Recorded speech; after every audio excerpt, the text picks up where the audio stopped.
এবার সীমান্ত প্রহরায় থাকবে ভারতীয় কৃত্রিম উপগ্রহ EOS-09।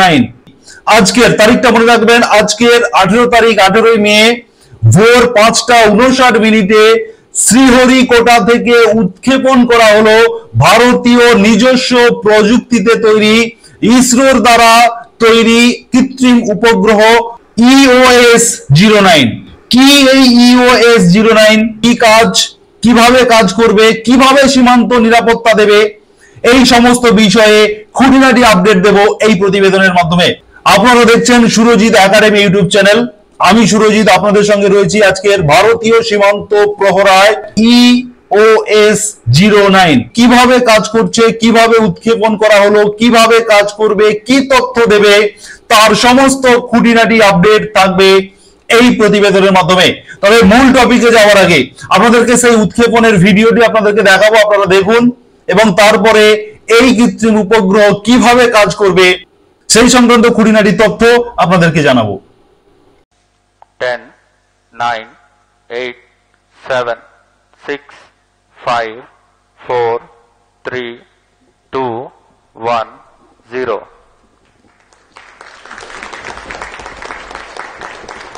Plus 5 seconds. Lift off normal. Auto tracking. PT driver tracking. PSLV 661 का सफलतापूर्ण उत्थापन प्रथम प्रमोचन मंच से अपने उद्दिष्ट कक्षा की ओर अपना सफर जारी कर चुका है। Performance normal. There's a magnificent liftoff. The morning sky made brighter by the PSLV. EOS-09 on its journey to orbit. Strap-ons ignited. The vibration of the rocket launch is indeed to the Plus 40 seconds. गर्जना करता हुआ PSLV C61 आकाश में पूर्ण गर्जना से सबको अचंभित करता हुआ अपने उद्दिष्ट कक्षा की ओर जा रहा है। First stage performance is normal. प्रथम चरण का Plus 1 निष्पादन, minute. सभी तंत्र पूरी तरह सामान्य कार्य करते Shuttle is हुए। a minute off. Shar ground station currently tracking the launch vehicle and will continue to track till PS4 ignition around 500. Ground lead strap-on separated. P2 change over to SCBT2. Ground lead strap on को यान से पृथक कर दिया गया है। इस घटनाक्रम में अगला एयर लेड स्ट्रैप ऑन को पृथक किया जाना है। ভারতীয় সীমান্ত নিরাপত্তা দপ্তর এবং ভারত সরকারের উদ্যোগে আমাদের ভারতের স্পেস এজেন্সি ইসরোর সহায়তায় একটি কৃত্রিম উপগ্রহ আজকের ডেটে, আজকের 18 মে, আজকের ডেটে ভোর 5:59 এই কৃত্রিম উপগ্রহ, এই উপগ্রহটি উৎক্ষেপণ করা হয়েছে। এই উপগ্রহটির কাজ হচ্ছে পৃথিবীর ভূপৃষ্ঠ থেকে প্রায় 500 কিলোমিটার উপর থেকে পৃথিবীর এইচডি কোয়ালিটি ছবি, অর্থাৎ হাই ডেফিনেশন ছবি ক্যাপচার করতে পারবে 500 কিলোমিটার উঁচু থেকে।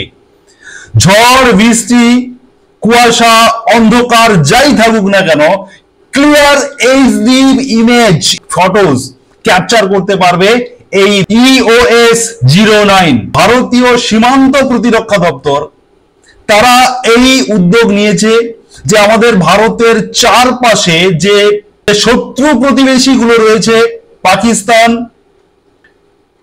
বাংলাদেশ, চীন, এই যে শত্রু যে প্রতিবেশী দেশগুলো রয়েছে, এরা ভারতের সীমান্ত পেরিয়ে বহুবার 78 বছর ধরে জঙ্গিদেরকে ভারতের বিভিন্ন সীমান্ত থেকে ভারতে প্রবেশ করিয়ে দিচ্ছে। বাংলাদেশ থেকে প্রবেশ করছে, পাকিস্তান থেকে প্রবেশ করছে, চীনের ওই প্রান্ত থেকে অরুণাচল প্রদেশের ওই দিক দিয়ে প্রবেশ করছে জঙ্গি। ভারতের টোটাল বর্ডারে বিভিন্ন জায়গায় কাঁটা তার দিয়ে বেড়া থাকলেও, সেনাবাহিনী মোতায়েন থাকলেও, আলটিমেটলি যাই হোক, মানুষ তো ঠিক সুযোগ সন্ধানে থাকছে, তারা কিন্তু ভারতের মধ্যে জঙ্গিদেরকে প্রবেশ করে দিচ্ছে এই দেশগুলো।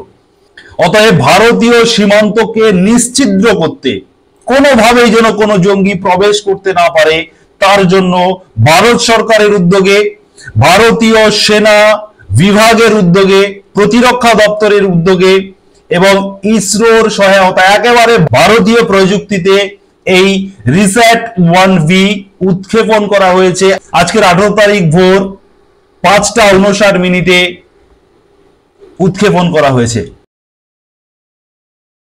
কিন্তু এত ভালো তথ্য দেওয়ার পরেও একটা খারাপ তথ্য আপনাদেরকে না দিলে নয়। প্রথম স্টেপে যখন এই উপগ্রহ উৎক্ষেপণ করা হয় তার যে 3টি যে ফেজ রয়েছে, ফার্স্ট ফেজে সফল উৎক্ষেপণ হয়েছে, সেকেন্ড ফেজে সফলভাবে হয়েছে, কিন্তু থার্ড ফেজে গিয়ে যান্ত্রিক ত্রুটির কারণে বা কোনো সমস্যার কারণে কিন্তু সফল উৎক্ষেপণ করা সম্ভব হয়নি সফলভাবে, মানে শেষটা সফল হয়নি। প্রথম দুটো স্টেপ পেরিয়েছে সঠিকভাবে, 3 নম্বর স্টেপে গিয়ে কিন্তু একটা যান্ত্রিক ত্রুটির কারণে এই ইসরোর কৃত্রিম উপগ্রহ এটা কিন্তু বিফল হয়েছে। ইসরোর প্রধান জানিয়েছেন targeted. The PSLV is a 4-stage vehicle. Up to the second stage, the performance was quite normal.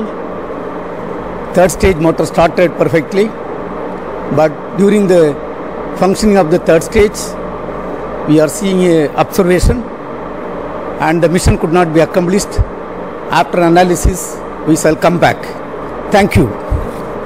আমরা ওয়েলকাম ব্যাক, আবারও ফিরে আসব। আবারও আমরা এই যে উপগ্রহ যে ত্রুটির কারণে এই উপগ্রহ ব্যর্থ হলো সেই ত্রুটি আমরা সারিয়ে এবং আমরা নতুন করে আবারও এই উপগ্রহকে আমরা রেডি করব এবং আবারও ঠিক সফল উৎক্ষেপণ করতে পারবো এটা আশা রাখছি। এই বলে কিন্তু তিনি জানিয়েছেন, দুঃখ প্রকাশ করেছেন। যাই হোক, আজকের এই উৎক্ষেপণ কোনোভাবে বিফল হয়েছে, যান্ত্রিক ত্রুটি থাকতেই পারে, কিন্তু আবারও কিন্তু কয়েকদিনের মধ্যে সেটাকে রেডি করে আবারও উৎক্ষেপণ করা হবে ঠিক একই কাজের জন্য, বা আরো কোনো আপডেট নিশ্চয়ই আসবে এটা আমরা আশা রাখি। অতএব এই গুরুত্বপূর্ণ প্রতিবেদন আপনারা যারা উপভোগ করলেন, আপনারা কমেন্ট সেকশনে আপনাদের মতামত জানাবেন। এই উপগ্রহ বিষয়ে, ভারতীয় সীমান্ত রক্ষার যে উপগ্রহ সেই উপগ্রহ বিষয়ে আপনার মতামত আপনি জানাবেন। দেখা হচ্ছে নেক্সট ভিডিওতে। ধন্যবাদ।